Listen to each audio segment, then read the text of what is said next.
You're on your third DUI and you just got T-boned. You need a car yesterday and you want something all American. So you head over to your local Buick and Chevy dealer. Tommy Babanya is over there. He wants to help you out. He says, what about an Encore? Your credit score's not looking too good. Well, he shows you the base Encore and you're like, well, the interior space is like a janitor's closet. I want something more.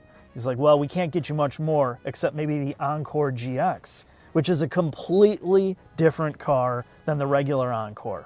It's more upscale. The architecture it's on is different. The interior is way nicer. And you're like, I'm sold. Tell me more about it.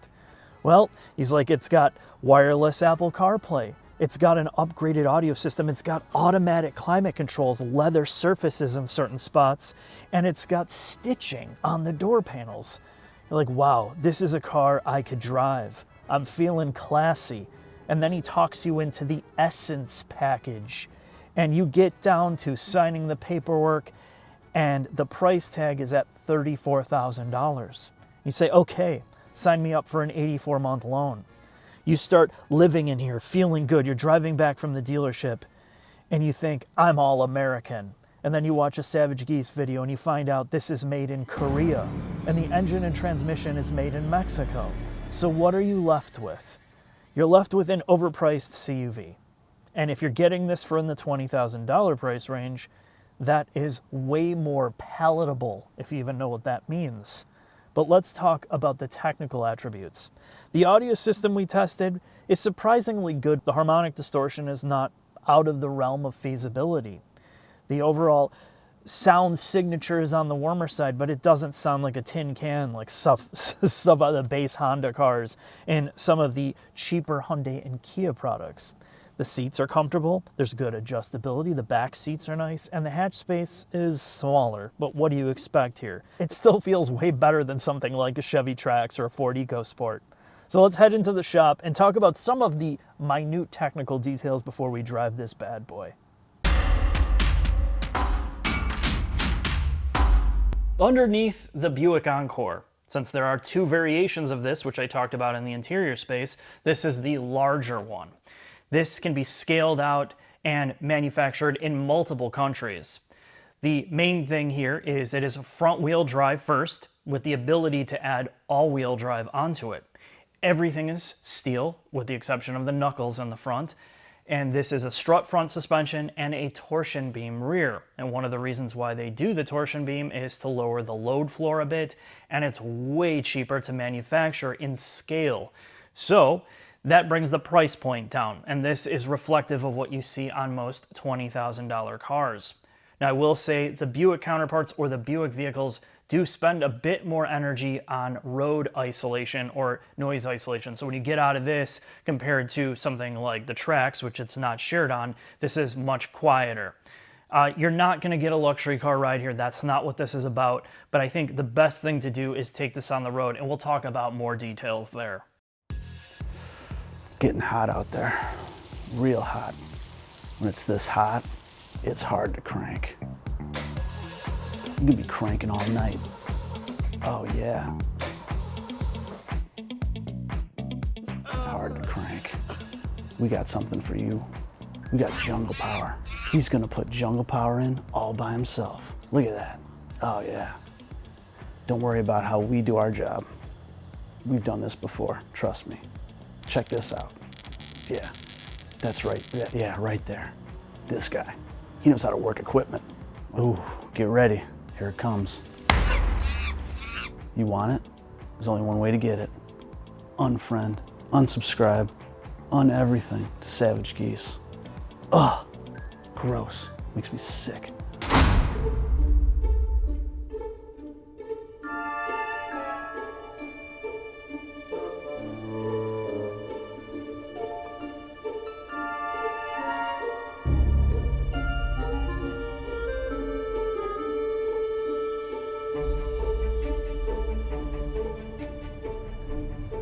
Jack, when Yes, Mark? I told you stop booking cars that are over $100,000, you really did me a treat with this one. Yes, I booked you the Buick Encore GX. I will admit, I did this by accident. I thought it was a different Buick. Oh yeah. front wheel drive. Listen to that 1.3 liter turbocharged 3-cylinder connected to this CVT really push us to the limits. So Mark, it does 0 to 60 in 9-ish seconds, and the quarter mile eventually. It is $34,000, and it's a car. The brake pedal on this car, I kid you not, the brake pedal travel is this far. If you have a severe micropenis condition, that's about what you're going to be dealing with in terms of using your foot to approximate distance. It's so strange, and it takes some time to get used to. The steering, like you mentioned to me immediately, is like you could have 2 broken arms and still steer this car. It's so easy to turn. Like I could have hands connected here with literally no leverage. You could have the Quado arms from Total Yeah, Recall. exactly, and I'd be able to pilot this. So all the inputs have been completely dumbed down for almost zero effort. And obviously there's probably a demographic of buyers that expect that type of driving experience. They sell a lot of base Encores. I'm going to explain this to the viewers for the 3 people who are watching. So you have a regular Encore, which is a Chevy Trax. Buick sold an assload of those cars. They moved about 100,000. This is the Encore GX, the Encore Grande, and this is the model that's based on the Trailblazer. So it's bigger, longer. About like 4 or 5 inches, so it's a little bit longer. This competes with things like the Mazda CX-30, some other smaller, non-premium SUVs. And this car, as you mentioned in the shop, is an interesting combination of components. Cultures combining. Well, this is a truly modern vehicle. You have an American nameplate that it was designed primarily for the Chinese market. You have a car with a Mexican drivetrain and built in Korea for the US market. It is a absolutely phenomenal combinations of cultures. So the engine, you get 2 engine options here, 1.3 liter and a 1.2 liter turbo, both 3 cylinders. The 1.2 can only be had on the front wheel drive car. The Yes. 1.3 can be had in front wheel or all wheel drive. This is front with the 1.3, so we're getting maximum juice. Yes, but the 1.3 with the all-wheel drive gets a 9-speed automatic. This is a CVT, and the CVT was developed by General Motors and Buick internally, and I will say this, I thought the CVT was going to be horrible. It's not. Well, at least in our driving experience, I am very impressed by how essentially you don't even notice it. It doesn't feel like it's fake shifting. It feels very much like a conventional automatic, and I think that's exactly what you want. And the horsepower and torque here is the perfect amount for front wheel drive. So unlike the Hyundai and Kia counterparts where they give you 700 horsepower to the front wheels where you're like sawing at the wheel because it's so ridiculous, there's no pulling, no tugging at the wheel. It's perfectly suited for what this is. So if you're wondering, well, do I need all-wheel drive to avoid the horrible front-wheel drive feeling? And you don't. Well, when you look at the specifications, Mark, 1.3 cylinder, 155 horsepower. 1.3 liter, 3-cylinder. Yeah, sorry, Jack. 1.3 liter, 3-cylinder. It does produce a decent amount of torque, it's like 170 foot-pounds. And it doesn't sound horrible. I thought this was going to sound like shit, but there is a great resonance from 3 cylinders, and I know that's hard to kind of swallow, but when you're coming from some of these rattly-ass 4 cylinders that are just like, oh God, this doesn't have that. It just feels like a very detuned, like, inline 6. It's a quiet car. It rides. It rides okay. Okay. It's kind of what you expect for this price. It's not as soft as I would expect for a Buick. And again, my problem with this car is it's $34,000. Yeah. And yes, you can get this for less money with discounts. But the problem that this car has is that other cars exist.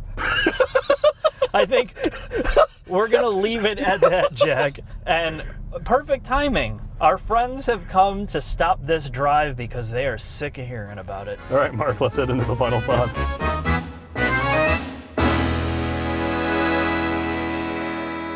Final thoughts on the Buick Encore GX. This is a lot better than I thought it was going to be, and that's because this is the better Encore, the bigger one, the more luxurious model. But as Jack said during the drive, the problem with this is better cars exist. And I could make that argument for this, let's say, if it was an all-American product. If you're buying the Buick badge because you want to buy American, and this is the farthest thing from that, you're better off with a Mazda CX-30 or a RAV4 or pretty much any other CUV or SUV. The things that this does well is it piles in more technology and features than some of the cheaper competition. But again, you're still getting nickeled and dimed for basic stuff. Like if you want a panoramic sunroof, you got to pay an extra $1,000. There's like little things that don't make a lot of sense. The other part is, who knows how reliable this thing's going to be. And I think at this price point, you're buying this for the long haul. And if you're going to have a long loan on this, I don't know. This is a really hard sell. I can see why in some markets it would work, but in North America, not so much. Thanks for watching. I'll see you next time.